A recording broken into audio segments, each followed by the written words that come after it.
بسم الله الرحمن الرحيم.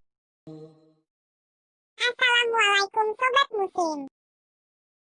Kisah Aladin kerap disebut sebagai salah satu cerita asli dari Timur Tengah berdasarkan dongeng 1001 Malam.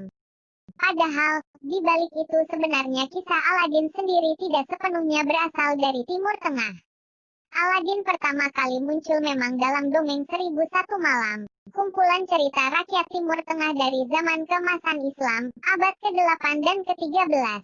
Yang pertama kali diterjemahkan ke bahasa Inggris dan diberi judul Arabian Nights, lebih dari 400 tahun kemudian. Namun, kisah-kisah itu bukan hanya berasal dari Arab saja, tetapi juga berakar pada cerita rakyat dan sastra dari Persia, Mesopotamia, India, Yahudi, serta Mesir.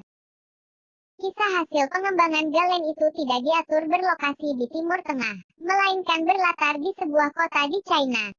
Aladin pun sebenarnya bukan anak yatim piatu, tetapi ia merupakan bocah asal China yang miskin dan tinggal bersama ibunya di Maghribi, Afrika Utara, tempat penyihir berasal. Asumsi yang membuat kisah ini kemudian disebut berasal dari Timur Tengah lahir karena nama-nama karakter seperti Putri Badrul Badur, yang kemudian diubah menjadi Jasmine, memiliki arti bulan purnama dari bulan purnama, dalam bahasa Arab. Penggunaan kata sultan pun tak mencerminkan pemimpin di China yang kerap dikenal sebagai kaisar. Selain itu, karakter-karakter lain secara dominan disebut menyampaikan dialog sebagai cermin orang Muslim hingga lagi-lagi membuat kisahnya kemudian dianggap berasal dari Arab. Meski demikian, di waktu yang sama di China sendiri telah ada peradaban Muslim, di mana suku Hui yang berawal dari jalur perdagangan sutra adalah yang paling terkenal. Aladin, yang saat ini kebanyakan orang kaitkan dengan Persia dan Timur Tengah karena film-film seperti The Thief of Baghdad, 1924, dan Disney's Aladdin, 1992, merupakan salah satu produksi abad ke-19 yang populer yang diatur di China karena romantisnya, alur cerita moralistik serta potensinya sebagai tontonan, ujar penulis Christine R.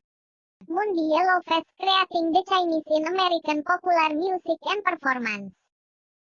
Komposer dan pustakawan kadang-kadang memilih Persia sebagai latar kisah ini karena 1001 Malam berasal dari wilayah dunia itu seperti China. Persia adalah ruang imajinatif yang populer bagi orang Amerika serta Eropa, tambahnya.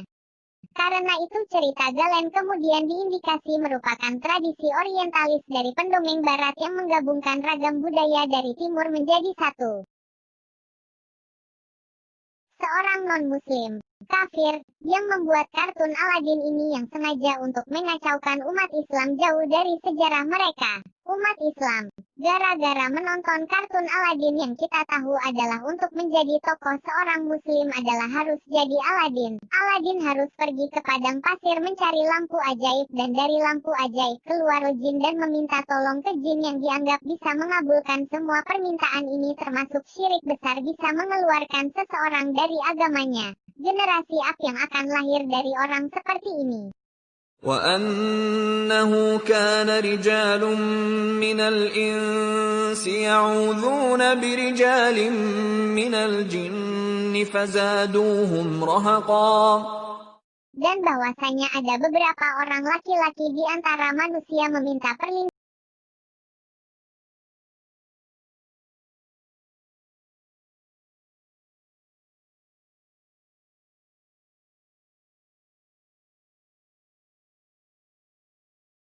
Allah. Bahaya buat akidah dan iman anak kecil.